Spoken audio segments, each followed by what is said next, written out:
Welcome to the Divorce Podcast, a podcast that aims to address divorce, separation and co-parenting here in the UK, countering the often sensationalist way it's portrayed in the media, challenging the status quo and driving for reform. On each episode, I'm joined by experts to discuss divorce, separation and co-parenting from different angles and to give their opinions and to debate them. I'm Kate Daly, a relationship counsellor and divorce coach, co-founder of Amicable, the divorce services company, and host of the Divorce Podcast. In this episode, I was joined by Siobhan Baillie, Conservative MP for Stroud, to discuss family policy reform and its impact on people separating and divorcing. Prior to becoming a Member of Parliament, Siobhan worked at 1+1, the relationship charity, as Head of Policy and Communications. She stood down in 2018 to dedicate her career to parliamentary politics.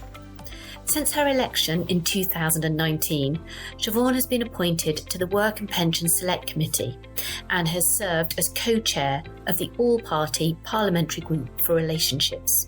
We begin this episode by looking at Siobhan's lived experience of divorce, that of her own parents' separation, and how this sparked her passion for policy reform, particularly around children proceedings and her work with the Positive Parenting Alliance. We explore the changes that the introduction of no-fault divorce has meant for separating couples and what needs to change in the future so that children are less impacted by their parents' separation. It was an honour speaking with Siobhan, and I look forward to future reforms in this space. If you really loved this episode or want to hear more episodes like this, then please make sure to rate us on your preferred listening platform. Enjoy the episode. Welcome, Siobhan. Well, thank you. Thanks for having me. I can tell my team wrote that nicely for me. You have a very diverse career, and it's lovely that you're here today to talk about divorce, separation and co-parenting. Obviously, you have a background in law, as we mentioned in our introduction, but tell me about your interest in divorce. Well, no, absolutely. I think professional interest is one thing, but I have a sort of personal experience of it. My parents were separated. I was about 8, and we lived with my mum, but spent time with my dad. And thinking back, although I was a kiddie and didn't really understand, I now know that quite a lot of the pressures of the new child maintenance payments as they were then put a massive pressure on my dad, and a lot of the policy problems with that area often led to him not being able to travel up to Yorkshire to visit us. So I think the impact of decision around divorce policy affected me even as a youngster, and I don't think it directly led to me doing what I'm doing now or my previous career as a solicitor, but I've definitely experienced it firsthand, what happens when your parents separated. I mean, one of the things I used to tell my clients was my dad, when he was telling the three of us, as I've got 2 siblings, that he was going to be separating from my mum, he wasn't going to come home to live with us anymore. He took us to a toy shop in York, and it was obviously a massive moment for him, and it was very upsetting for him, but he said to us, I'm not going to come home, and sort of went through all the painful bit. And then the key thing he said to us was, and you can have any toy in the shop. And we were like, yeah! So for me, that day was actually a really happy day. I got a My Little Pony dance studio. I think, if I remember, my brother got Stretch Armstrong. But so that was a happy day. My dad, when we talk about that now, it was devastating for him. And I've always told that story because we've got to be kind of constantly thinking about things from the perspective of the child, and you just don't always know how something's affecting an adult is also going to affect the child. So, so that's my kind of personal experiences for that. I think it's really lovely and heartening to hear, somebody who is part and parcel of select committees that make decisions about policy, bringing that personal experience to the table. I don't know how other people listening will feel, but for me, it just makes me feel that at least there are people making decisions that do have experience. It's so important, as you say, to keep in mind how children see this rather than it feeling like something that's being done to a child that they have no control over. So, it's great to hear about your background. When you worked as a solicitor, were you working in family law? Yeah, so I was trying to work this out earlier. I think I did about 17 years in law in total, and about 15 of those would have been in the family law. I had my own caseload from quite an early stage because I did a lot of legal aid work it was a small high street firm in Berkshire, and I did a lot of legal aid work and then progressed into private law, children and finances, and quite a bit of domestic violence work as well. So I really have spent many years in parents' lives. And people's lives who are going through separation. And I think, you mentioned about bringing that experience to Parliament. It is absolutely key when we are making decisions is to draw on our own personal experiences, but also to draw on the experiences of our constituents. So as an MP, I have quite a lot of constituents come to me with really poor experiences of the family court system, or where there's been something very dramatic has happened, as you will know as a practitioner, where a child has been abducted by another parent or a court order has been breached, and there's some sort of very serious situation. So it's coming across us as MPs in our postbags quite a lot as well, which is why I'm trying to make some changes in Parliament and bring this issue up to the forefront, because unfortunately it's just not raised very often as far as I can see through Hansard. So Siobhan, we met at a meeting of what's called the Family Solutions Group. Tell me a little bit about them and your involvement. Yeah, it was a great session, actually. It was good to see you there. So the Family Law Solutions Group, they're basically a multidisciplinary group that was set up by Mr. Justice Cobb, which are a subgroup to the Private Law Working Group, which, again, is looking at reform. So that they're really, the FSG are really focused on what's needed within existing legislation to improve things for families, but particularly focused on children. Their first report was called What About Me? So, and very much focused on the child's experience and the impact of the court's processes on the children.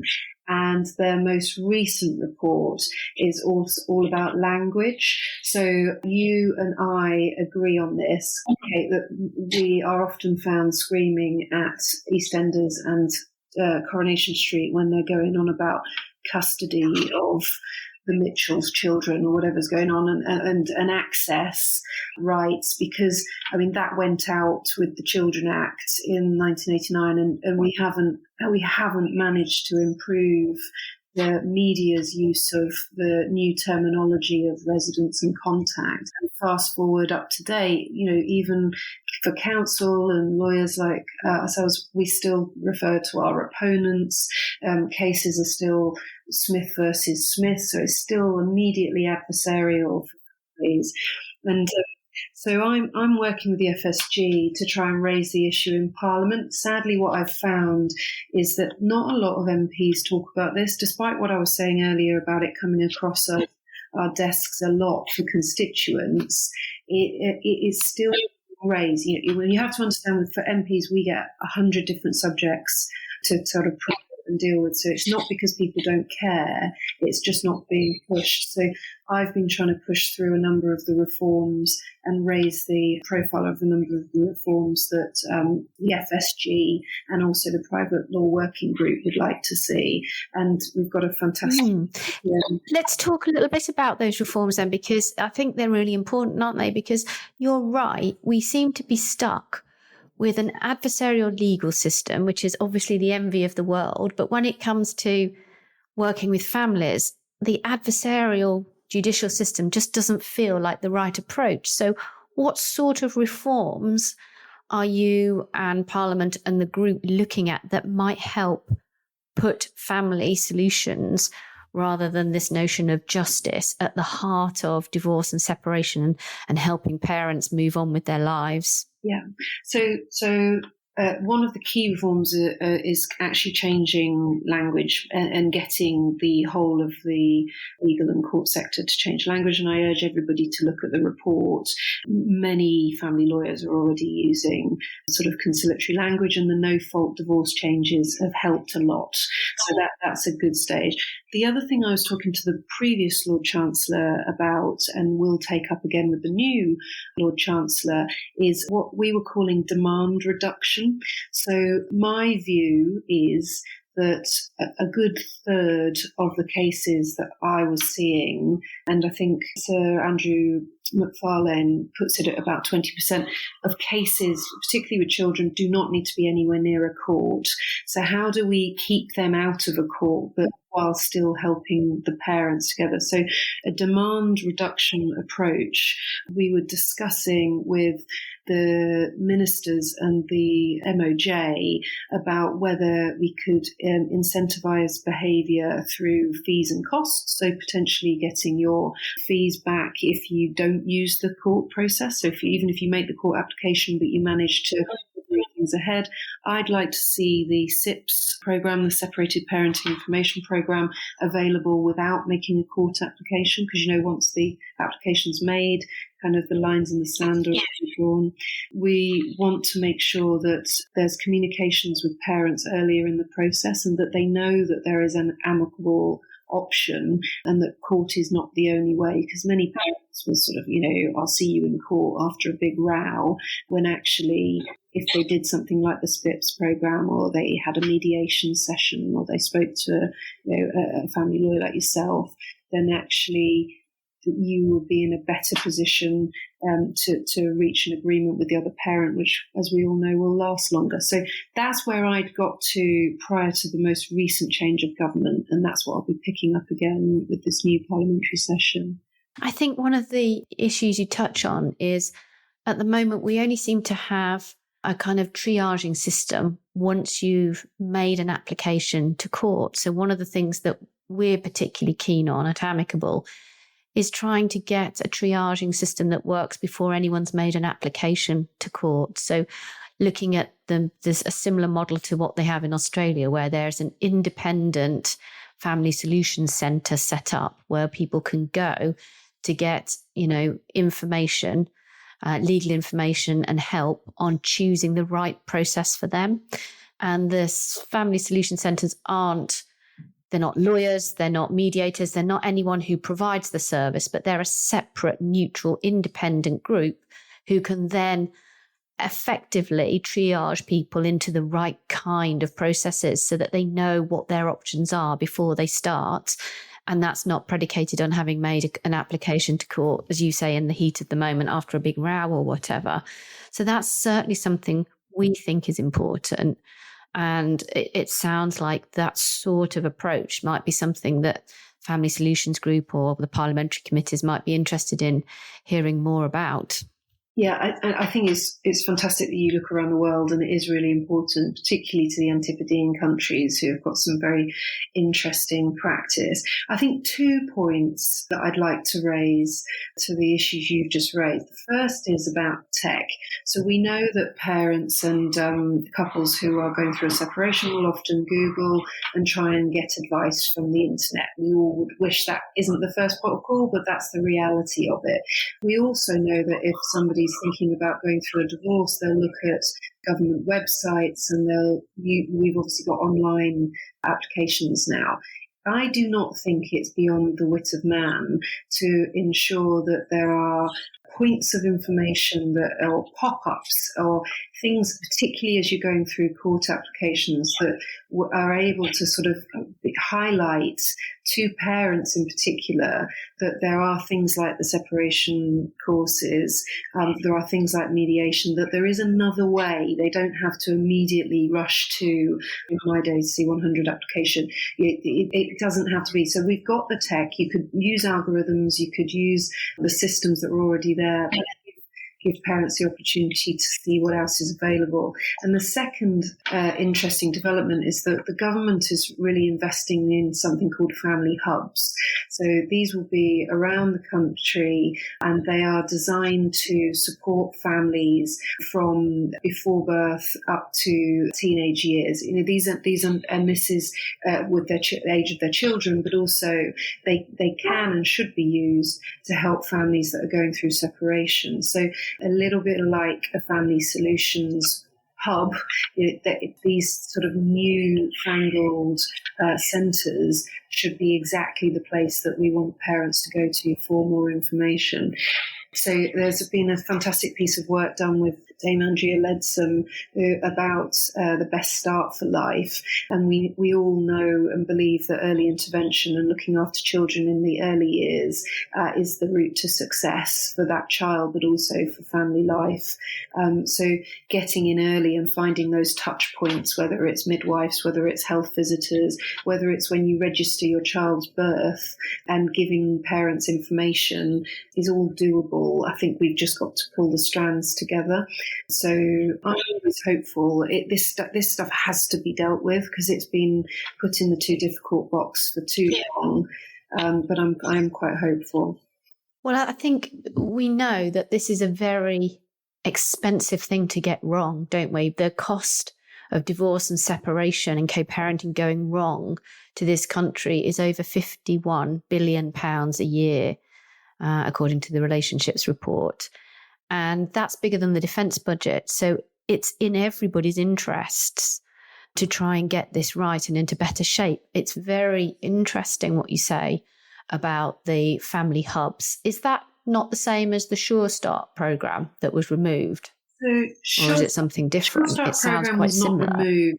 Yeah, what the government did was sort of, I think the funding for Sure Start centres were not ring-fenced, and then when lots of local authorities were making cutbacks over the years, some children's centres, I mean, there are many pros for Sure Start centres and children's centres, but what we found when we look at the policy and what the actual outcomes of them, it was often the same families that they saw time and again, which obviously really helped those families, but the outreach wasn't there. So the belief in family hubs, it's worth getting someone like Samantha Callum onto your podcast if you haven't already, who is the absolute ambassador and the brainchild behind family hubs. The idea is that these are sort of very simple places that families, mums and dads, so not just mums, can go for any needs. And children can also go, and it's not just about children in the early years, it's going right the way through to teenagers. As I said, it's about the parents as well, because historically some policy has all been focused on children, or it's been focused on parenting, and never do those meet. So now we've got to bring that all together. I think they are local authorities are really keen on these, and in Gloucestershire we didn't get any central funding, but the local authority are still making efforts to sort of create family hubs anyway, because they can see that they're just a really positive programme. Yeah, it sounds like a really sensible approach, and that could be the place where the first information is held for people going through relationship difficulty, whether that's signposting to counselling or ultimately helping them make good choices if they are going to separate or divorce. So I'm really interested to find out more about those. Thank you. The other point you mentioned was this idea of how tech can help. And one of the things that Amicable we've been doing is working with the MOJ and HMCTS on the wording on the government website. So they spent a lot of time and money and effort, obviously bringing the digitisation of the divorce process to life. And then they've integrated the new no-fault system. But that left a gap with how they were talking to people about sorting out children and finances. And so we've been working with them on the language and how you're able to offer different alternatives to people within the gov.uk website, so that it's not just a case of you go to court or you're in agreement, which is how the site reads at the moment. You're either in agreement or you're going to court. There isn't anything in between those two polar extremes. So we've helped them build in some of that language and signpost to some alternatives, which I think you and I both agree it's the language, it's the way you present options to people that will make a difference and will change behaviour ultimately. Yeah, I think that's right. And I think back to my clients, and I think about my friends that have been through separation. When there is an acknowledgement that a relationship has broken down, there's a range of reasons for that. It's not always daggers at dawn. It's not always an explosive of an affair. It can be for far more mundane and sad reasons. And most parents, even if there has been a dramatic incident, do not want to damage their children in the process of separating. But it quite quickly becomes that they go into a defensive crouch, each of them protecting their own positions, and the children get caught in the middle. So how do we get to those parents when those early conversations are happening, and it's always where we don't want to go and look after the children, you'll always see them, and that happens so often. I'll make sure you'll never miss out on the children, etc., etc. And then a few months later, it's completely changed. So how do we get in earlier? And I think language, all systems pointing to there is a range of options that can suit any family, and these parents are terrified. It's an upsetting situation. It's emotional. None of us are rational when you're going through an emotional situation, so it's difficult to make decisions. But if we can all work together as lawyers and government and local authorities and family hubs and all the brilliant tech that can be used for good and social media to show that there is an alternative way, I fundamentally believe that we can get that 20 to 30% of parents and couples out of court. And you were mentioning about the cost to the state and the taxpayer. If we get these policies wrong, and I think we have been over decades, so governments of all different political persuasions have got this wrong. The sadness is, if we get it right, there's no immediate thing to stick on a pamphlet or a leaflet.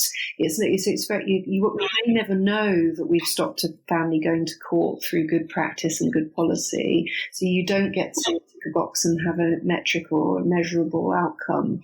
But over a period of time, and if we can have some long sight into this, over a period of time, society will be much better off. Children will have had a better experience when they're younger, and growing up into adulthood, they'll have improved relationships themselves, and the whole cycle changes. So we have to get this right. We have to, and if nothing else, we have to try. And I think a lot of people are trying and doing brilliant things in their own way in this family law world, but actually that working together and also getting government on board is actually key in my view now.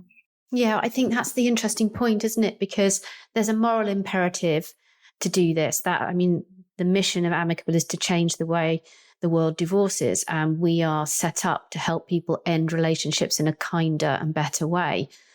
But you're right, we can measure that in terms of the uptake and people coming to a couples service and coming to work together and getting good outcomes for their children and so on and so forth. We can measure that in our growth. But there's a moral imperative, as you say, that as a society, it is just the right thing to do.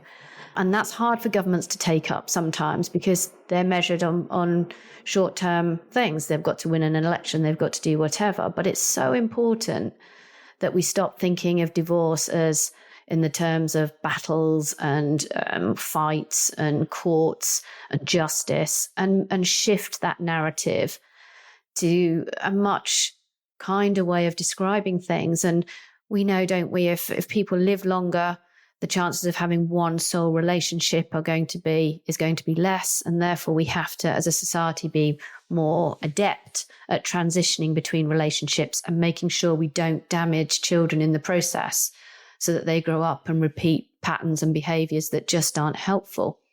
And we're part of a group, and I think you probably know the group, the Positive Parenting Alliance. And their idea is to get parents, before any relationship is in trouble, effectively to sign a pledge, the parents promise to their children in terms of how they'll behave if the relationship breaks down, and how they will continue to be great parents. And I wonder if that idea of intervention before it's broken is actually what you're advocating and what you think government could perhaps do differently. Yeah, I know James and Parent Promise and speak passionately about this, and I think it is great because you kind of thinking early on when the sun is shining rather than when things are going wrong in a relationship. So I think all of those initiatives need to be bigged up by all of us, and your work, James's work. Yeah, I went to work for a fantastic charity called 1+1 when I was transitioning from law into policy and politics, and they're relationship specialists and they're scientists, and there is 40 years worth of evidence to show why it is important to focus on positive relationships for adults, but also for children. So it's not that the evidence isn't there, but I think you're right about that measurability and getting governments to think longer term.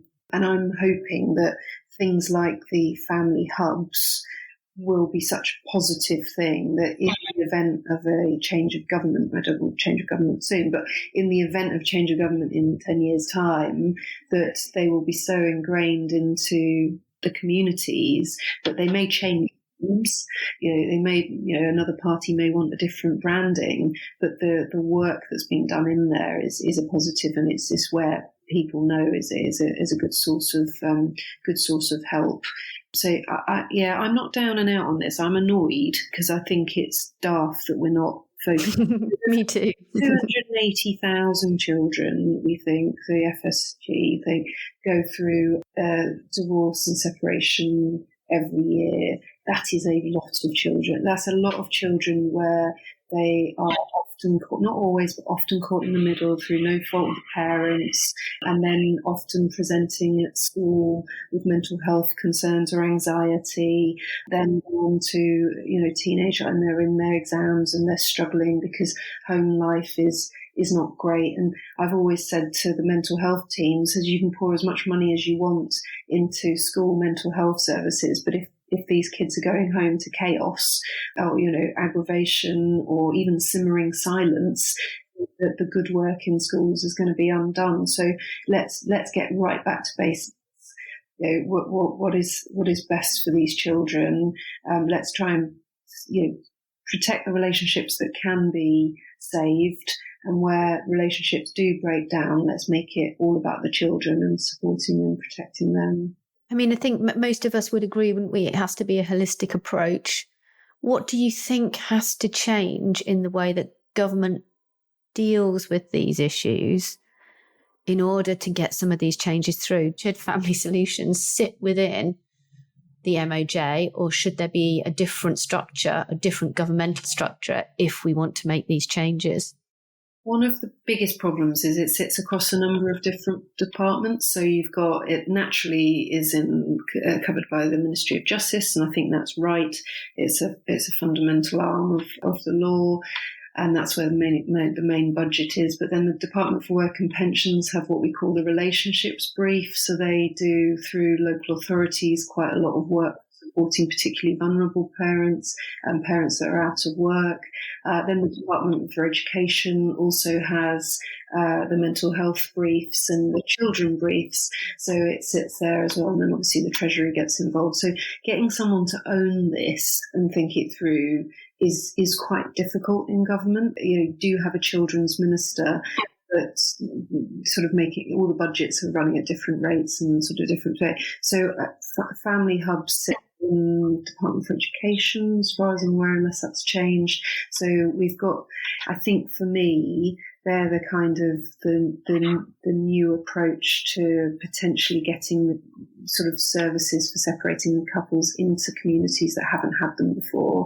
So I think there should be a lot of focus on that. But you will know that getting government departments to work together is quite tough. However, under the previous government, under Boris, we had got a few of the Secretary of States and the departments I just mentioned were working together to try and make some changes, and that was very positive. So I'm hopeful that can be replicated with the new government. And, there's often calls, isn't there, when any issue is being sort of underplayed, if you like, for a minister of. Do you think we should have a minister for divorce and separation or something similar? I've been told that there's very few people want to be the Minister of Divorce or Death, and both sits with the MOJ because it's just they are really difficult thorny issues and obviously not sexy. So I'm never sure that you need a brand new minister, and I definitely don't want any more bureaucracy added to this. I think you just need someone to accept at a senior level who reports into government, into the cabinet, or is sitting in the cabinet, that this is just very, very serious. Let's get all these government departments working together. Oh, I forget, it's also in the housing department, because you have an element of the work looking after households as well. So yeah, so actually, I think we just need the will to be in cabinet, and it has been there, but getting the joined up work afterwards is somebody like Andrea Leadsom, who is not a member of the government, as far as I'm aware, she hasn't got a job this time round. She is just steeped in this, and she absolutely passionately believes in the early years, and she really gets the importance of focusing on families. She is a real champion. There's lots of people that are arguing and championing this work, and I just would like to see it at cabinet level as well. That's really interesting. It's been fascinating talking to you, Siobhan, about the policy reform agenda and how government approaches this issue. Just if we could finish on perhaps some advice to individuals. We can try and we can reform and we can campaign for reform, and I can feel a letter to Andrea Leadsom coming on as we speak. But ultimately, all of us have to make changes in the way we talk about this, the way we think about this. If you've got a constituent who is going through this, what's your best advice to them at the point at which their relationship is breaking down and they've got children? Yeah, my best advice is do your research. Look at the options that mean that you can have a working relationship. You don't even need to like each other, but a working relationship with the other parent and your ex, to focus on the child and do that work up front. Reach those agreements early and then stick to them, because consistency and a good routine, sort of is good for children. Look at people like Amicable, look at Resolution, Family Lawyers Group. Really work out what you want to achieve that also protects the child, and because it's all out there. It's just understanding if that's your goal, that is your focus. So, and I think what I would also say is that if you care about this, or you've had a bad, your listeners have had a bad experience of the family law courts, that you get in touch with your MP and ask them to champion this work in Parliament, ask them to join debates, start debates, get in touch with me if they want to understand what they can do in Parliament as well, because I need, you need bodies. If you've got lots of support in Parliament, then ministers start to take note even more. So I think if you care about this, then please do let your MP know. That's brilliant. Thank you. And how can people get in touch with you, Siobhan? Yeah, so if they, I'm publicly available. You'll see there's my website, Siobhan Baillie, and then my parliamentary email address is available publicly as well. My team have to only focus on Stroud constituents, so that's why it's the request is to go to their own MP in the first instance. Very welcome to mention my name to individual MPs, and then they can get in touch with me, and that's cross-party as well. I work across all political parties on this issue. That's brilliant. Thank you. And of course, you can find me in a variety of places. I'm on Twitter at Kate_Daly. You can hear about new podcast episodes by following at divorce_podcast. And if you've enjoyed this episode and you want to hear more, then please subscribe for updates by visiting thedivorcepodcast.com. Siobhan, thank you very much for joining us today. It's been an absolute pleasure talking to you, and thank you everyone for listening. Thank you.